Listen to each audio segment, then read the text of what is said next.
Let me tell you a story that started with excitement but quickly turned into something I never expected. It all began when I decided to build my dream house on a piece of land I inherited from my grandmother. That land wasn't just dirt and trees to me. It was special. It held memories of family picnics, stories told under the stars, and promises of a peaceful future. I had big plans for it. A cozy cabin with large windows overlooking the valley, solar panels to keep things eco-friendly, and a garden full of flowers and vegetables. It felt like the perfect escape from the noise of everyday life. But then, out of nowhere, trouble showed up. One sunny afternoon, a group of people knocked on my door. They introduced themselves as members of the Willow Ridge Estates Homeowners Association, HOA. They handed me colorful brochures filled with pictures of beautiful houses, parks, and streets lined with neatly trimmed hedges. Their leader, Margaret Wexler, smiled warmly and said they wanted to preserve the natural beauty of the area. At the time, I didn't think much of it. After all, who wouldn't want their neighborhood to look nice? What I didn't know was that this visit wasn't about being friendly. It was the beginning of something far more complicated. Months later, I noticed construction crews showing up near my property. At first, I thought maybe someone else had bought nearby land and was building a home. But as the days passed, I realized something shocking. They were building asterisk on my land asterisk. Right where I had planned to put my cabin stood a massive 2-story house. And guess whose name was on the mailbox? Margaret Wexler's. I couldn't believe it. How could this happen? My land, my sanctuary, was now occupied by someone else. When I confronted Margaret, she acted surprised, like she hadn't orchestrated the whole thing. "Oh, Rachel," she said calmly, sitting on her fancy porch while sipping tea. "Surely we can work something out. We've already invested so much here." "Invested?" I shouted, feeling my blood boil. "You stole my land." But no matter how angry I got, nothing seemed to change. The law was on their side, or at least that's what everyone kept telling me. Lawyers advised me not to fight it, saying it would cost too much money and take too long. So I backed off, for a while. But inside, I was fuming. This wasn't fair. I worked hard for that land, and now someone else was living on it without permission. That's when an idea hit me. If I couldn't get my land back, maybe I could take away something important, something they needed to live comfortably. Something like electricity. You see, I used to work for the local utility company, and I knew a little secret. Anyone could buy the rights to utility lines running through private property. So, quietly and carefully, I did exactly that. I purchased the electricity rights to the line serving Margaret's house and the rest of the HOA homes. At first, nothing happened. Life went on as usual. But deep down, I knew it was only a matter of time before things changed. And oh, how they changed. One evening, while Margaret hosted a dinner party for her HOA friends, the lights flickered and went out. Candles replaced chandeliers, and generators hummed in frustration as her guests tried to figure out what was going on. Meanwhile, I sat on my side of the hill, watching the chaos unfold with a mix of anger and satisfaction. It might sound extreme, but sometimes desperation pushes you to do things you never imagined.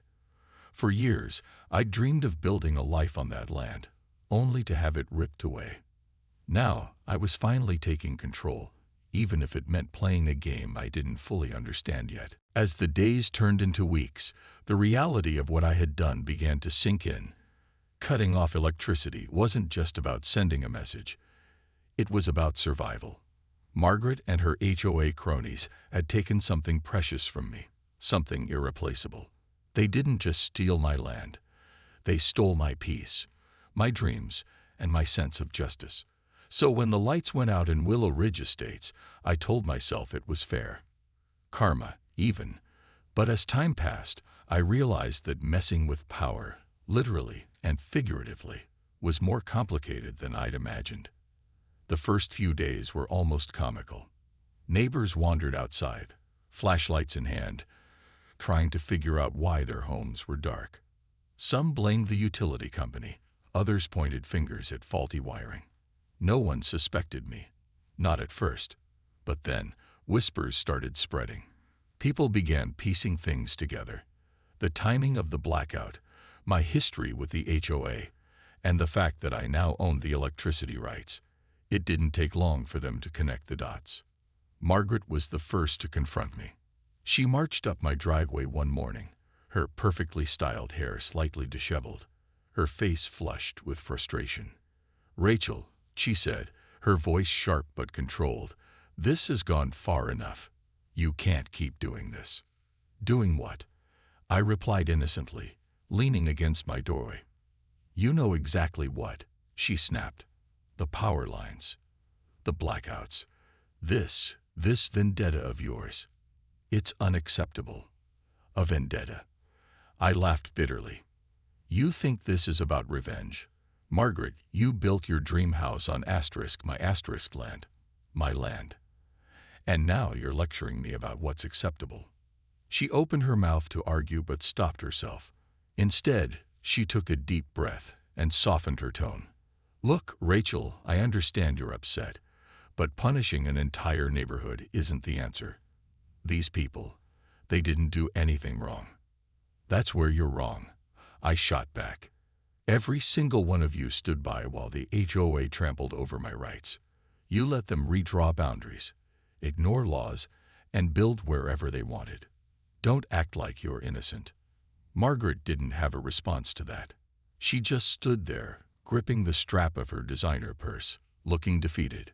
For a moment, I felt a flicker of guilt, but then I remembered the smug look on her face when she unveiled her new house, the house that should have been mine, and the guilt vanished.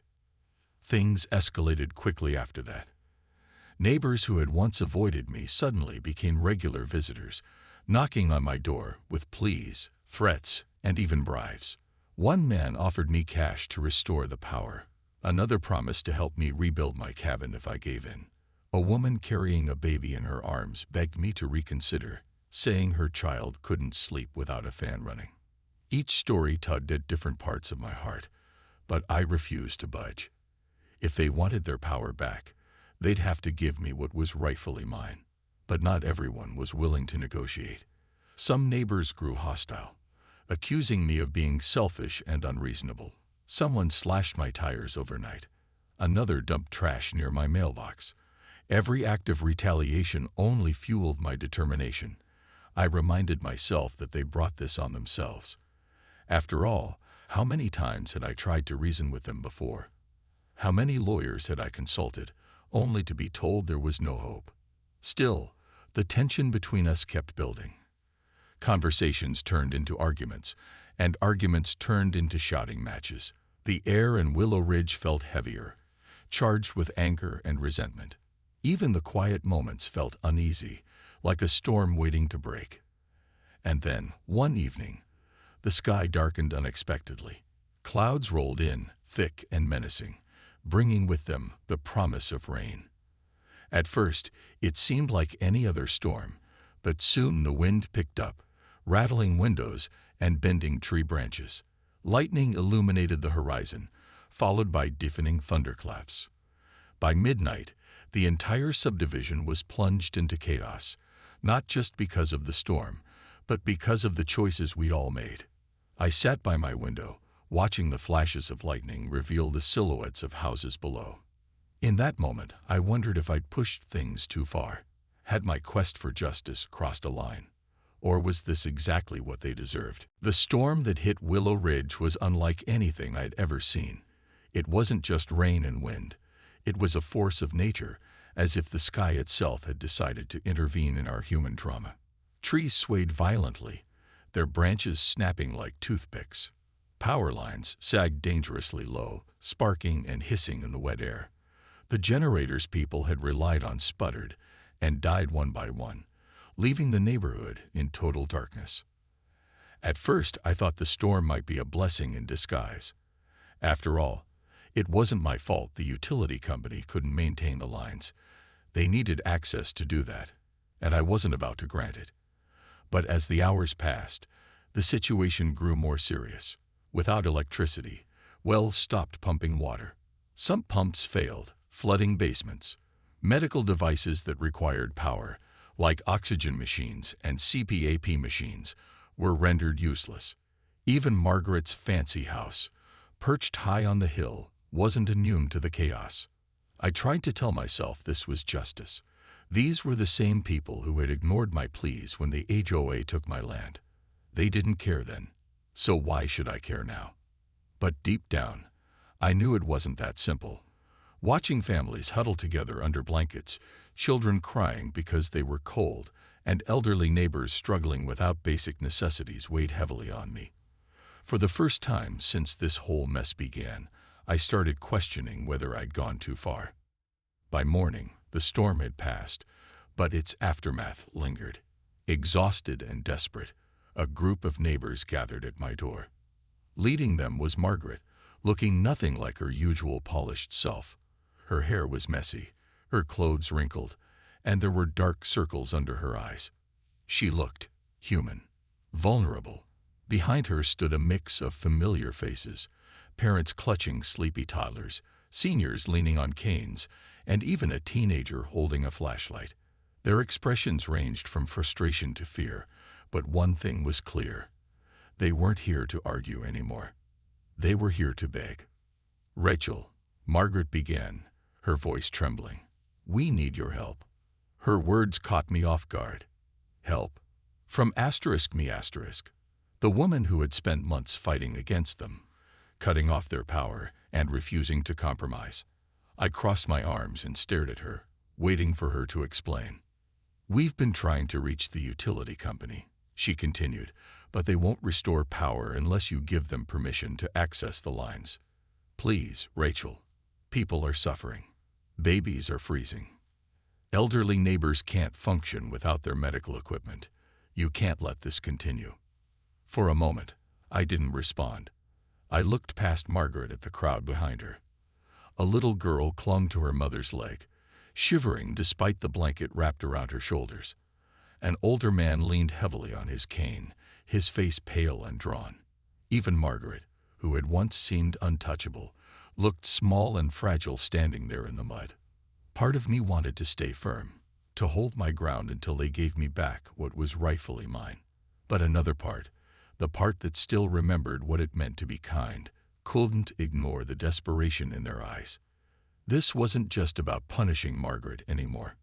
Innocent people were caught in the middle, paying the price for a battle they hadn't started.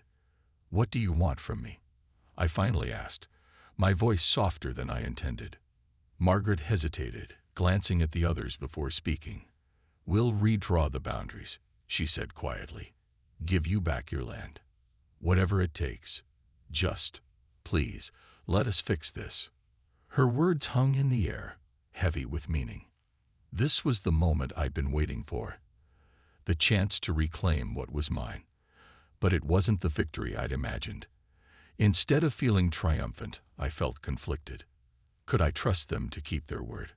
Or would they find another way to take advantage of me once the crisis passed? As I stood there, weighing my options, I realized something important. Justice isn't always black and white. Sometimes, it's messy and complicated, requiring sacrifices from both sides. And maybe, just maybe, this was my chance to rewrite the story, not just for me, but for everyone involved. After Margaret's desperate plea, I found myself standing at a crossroads. On one side was the path I'd been walking for months, fighting back, holding my ground, and refusing to give in until I got what was rightfully mine. On the other side was something unfamiliar: compromise. It wasn't an easy decision. My instincts screamed at me to stay firm, to make them feel even a fraction of the pain they'd caused me. But the sight of those frightened faces, the shivering children, the exhausted parents, the frail elderly neighbors, made it impossible to ignore the human cost of this battle. I agreed to meet with the HOA board the next day. The meeting took place in Margaret's house, which felt surreal. Just weeks ago, that very house had symbolized everything I despised about the HOA. Their greed, their manipulation, their disregard for fairness. Now, sitting in her living room surrounded by anxious neighbors, it felt different. Smaller, less intimidating. Margaret offered me coffee, but I declined. This wasn't a social call. It was business. "We're willing to negotiate," Margaret said, her tone measured but sincere. "Tell us what you want, Rachel. We'll do whatever it takes." I leaned forward, my hands clasped tightly together. "First, you need to admit what you did. Publicly. No more pretending this was some honest mistake. You knowingly built on my land, and everyone here let it happen." The room fell silent. Some people shifted uncomfortably in their seats, while others avoided eye contact altogether. Finally, Margaret nodded. "You're right. What we did was wrong. And I'm sorry. For all of it." Her apology surprised me. Not because it was heartfelt, though it seemed genuine, but because it came from someone who had always acted like she was above accountability. Still, words weren't enough. Actions mattered more. "Second," I continued, "you'll tear down the house. Every brick, every beam. That land belongs to me, and I don't want any reminders of how you tried to take it away." Margaret hesitated, glancing at the others before responding. "We'll start demolition within a week. Whatever it costs, we'll cover it." "And third," I said, my voice steady despite the storm of emotions inside me, "you'll redraw the boundaries. Officially. Legally. No loopholes. No tricks. If I catch so much as a hint of shady zoning laws again, I won't hesitate to fight back." This time, there were no objections. Everyone nodded in agreement, their faces pale but determined. They knew they had no choice. For the first time since this nightmare began, I felt a flicker of hope, not just for myself, but for the possibility of coexisting peacefully. As the meeting ended, Margaret walked me to the door. "Thank you, Rachel," she said softly, "for giving us another chance." I didn't respond. I couldn't. Part of me still doubted whether they truly meant what they said. People can say anything when they're desperate, but promises are only as good as the actions behind them. Still, I allowed myself a small measure of relief. Maybe, just maybe, this could work. Over the following days, things began to change. The utility company restored power after I granted temporary access to the lines. Neighbors who had once treated me with hostility started nodding politely when they saw me. Some even apologized, admitting they should have stood up to the HOA sooner. It wasn't perfect reconciliation, but it was progress. Demolition crews arrived exactly 1 week later, tearing down Margaret's house piece by piece. Watching it come down was strangely satisfying, not because I hated her, but because it represented closure. That land wasn't just dirt and trees anymore. It was mine again, fully and completely. But rebuilding trust would take longer. As I stood on the hill overlooking the valley, I realized that forgiveness doesn't erase the past. It doesn't undo the damage or rewrite history. What it does is open doors to healing, to understanding, to second chances. And sometimes that's enough. Because even in the shadow of betrayal, dreams can rise again. The demolition of Margaret's house marked the beginning of a new chapter, not just for me, but for Willow Ridge as a whole. Watching the bulldozers tear down the structure brick by brick felt like watching a weight being lifted off my shoulders. That house had symbolized everything I'd fought against: greed, manipulation, and injustice. Now, with each crashing wall and cloud of dust, it was disappearing forever. But rebuilding trust wasn't as simple as clearing away rubble. It would take time, effort, and a willingness from both sides to move forward. In the weeks that followed, life in Willow Ridge slowly returned to normal, or at least what passed for normal after such an upheaval. The power was back on, water flowed freely again, and generators were tucked away into garages where they belonged. Neighbors who had once avoided me now greeted me with cautious smiles or polite nods. Some even stopped to chat when our paths crossed. A few admitted they regretted not standing up to the HOA sooner, while others simply thanked me for ending the blackout. It wasn't perfect reconciliation, but it was progress. Margaret, too, seemed different. Gone was the polished, untouchable woman who had once strutted around Willow Ridge like she owned the place, literally and figuratively. In her place was someone quieter, more reflective. She still attended HOA meetings, but her tone had shifted. Instead of dictating rules, she listened. Instead of dismissing concerns, she acknowledged them. At first, I wondered if this change was genuine or just an act to keep the peace. Over time, though, I began to see glimpses of sincerity. Maybe losing her dream house had humbled her in ways nothing else could. As for me, I started focusing on reclaiming my land, not just legally, but emotionally. After months of anger and frustration, it felt strange to stand on the empty plot where Margaret's house once stood and imagine a fresh start. I planted wildflowers along the edges, their vibrant colors a stark contrast to the scars left behind by construction. Birds returned to nest in the trees, and deer occasionally wandered through at dawn. Slowly, the land began to feel like mine again, not just because of ownership, but because of the care and attention I poured into it. Still, there were moments when doubt crept in. What if the HOA found another loophole? What if Margaret reverted to her old ways? These questions lingered in the back of my mind, nagging reminders that forgiveness didn't come with guarantees. But I reminded myself of something important. Holding on to bitterness wasn't helping anyone. Letting go, even tentatively, was the only way to truly heal. One evening, as the sun dipped below the horizon, painting the sky in shades of orange and pink, I decided to take a walk. The air was cool and crisp, carrying the faint scent of pine needles and damp earth. As I strolled through the neighborhood, I noticed subtle changes. Someone had replaced their towering fence with a low hedge, opening up the view. Another neighbor had added flower boxes to their windowsills, brightening the street. Even Margaret's former lot, now cleared and level, looked peaceful under the fading light. When I reached the top of the hill overlooking the valley, I paused to take it all in. For so long, this place had been a battleground, a source of pain and resentment. But now, standing here, I saw something different. I saw possibility, not just for me, but for everyone. Willow Ridge wasn't perfect. It never would be. But maybe that was okay. Maybe imperfection was exactly what made it real. And in that moment, I realized something profound. Justice isn't just about winning or losing.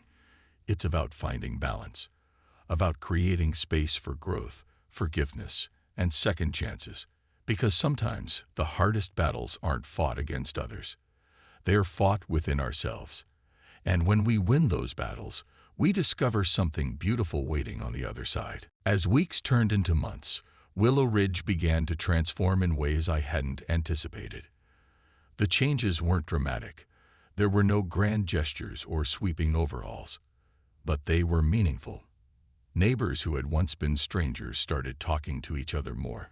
People shared gardening tips, borrowed tools, and even organized weekend barbecues. Margaret, surprisingly, played a role in this shift. She worked quietly behind the scenes, encouraging collaboration instead of control. At first, I wondered if it was just an act, but over time, her actions proved otherwise. Maybe losing her house had taught her something valuable. That power isn't about dominance, it's about connection. For me, rebuilding my life on the land felt like starting over, not just physically, but emotionally. With Margaret's house gone, I finally had space to dream again. This time, though, I didn't rush into anything. Instead of immediately building my cabin, I spent days simply walking the property, listening to the rustle of leaves, and watching the way sunlight filtered through the trees. It wasn't just land anymore. It was a blank canvas, full of possibilities. I decided to start small. First came a garden, filled with flowers and vegetables Grandma used to grow. Then I built a modest shed where I could store tools and supplies. Each step felt like reclaiming not just the land, but myself. For so long, I'd carried anger inside me, letting it shape how I saw the world. Now, I was learning to let go, not all at once, but bit by bit. It wasn't easy, and there were still moments when old wounds flared up. But every seed I planted, Every board I hammered into place reminded me that healing takes time and effort. Margaret and I didn't become friends overnight, or maybe ever, but we found a kind of uneasy truce. One afternoon, she stopped by while I was working in the garden. "How's it coming along?" she asked, gesturing to the rows of sprouting plants. "Slowly," I admitted, brushing dirt off my hands. "But it's getting there." She nodded, looking around. "It's beautiful, Rachel. You've done an amazing job." Her words caught me off guard. Not because they were insincere, they weren't, but because they came from someone who had once tried to take everything away from me. I didn't know what to say, so I just smiled faintly and thanked her. After that, our interactions remained polite but distant. We weren't close, and we probably never would be. But the tension between us softened, replaced by something quieter, a mutual understanding that neither of us wanted to relive the past. The neighborhood also began finding its rhythm. Without Margaret micromanaging every detail, people relaxed. Lawns grew a little longer, fences leaned a little crookedly, and wind chimes tinkled in the breeze despite being technically against the rules. No one seemed to care. For the first time, Willow Ridge felt less like a gated community and more like, well, a neighborhood. One evening, as summer gave way to fall, the HOA hosted a potluck dinner. It wasn't their usual formal event held in someone's living room. This one took place in the park down the street. Long tables were set up under twinkling string lights, and everyone brought dishes to share. I almost didn't go. I wasn't sure I belonged. But curiosity got the better way. As I walked in carrying a plate of homemade brownies, I noticed something remarkable. People laughed, really laughed. Kids chased each other around the playground, dogs wagged their tails, and conversations flowed freely without judgment or pretense. Margaret approached me halfway through the evening, holding 2 cups of cider. "Here," she said, handing me one. "Thought you might need this." "Thanks," I replied, taking the sip. The warmth spread through me, soothing in a way I hadn't expected. "I know things won't ever be perfect," she said after a moment, "but I hope they're better now. For everyone." "They are," I said honestly, and for the first time, I believed it. Standing there, surrounded by neighbors who had once been adversaries, I realized something important. Forgiveness isn't about forgetting. It's about choosing to move forward together. Because sometimes, the hardest battles lead to the most unexpected victories. And in those victories, there's hope. For new beginnings, for stronger connections, and for communities that rise from the ashes of conflict. By the time winter rolled around, Willow Ridge felt like a completely different place. The air was crisp, and frost clung to the grass in the early mornings, sparkling like tiny diamonds under the pale sunlight. Change had taken root here, not just in the land, but in the people who called it home. Margaret's house was nothing more than a memory now, its footprint erased by wildflowers and fresh soil. My garden thrived, bursting with kale, carrots, and marigolds that swayed gently in the breeze.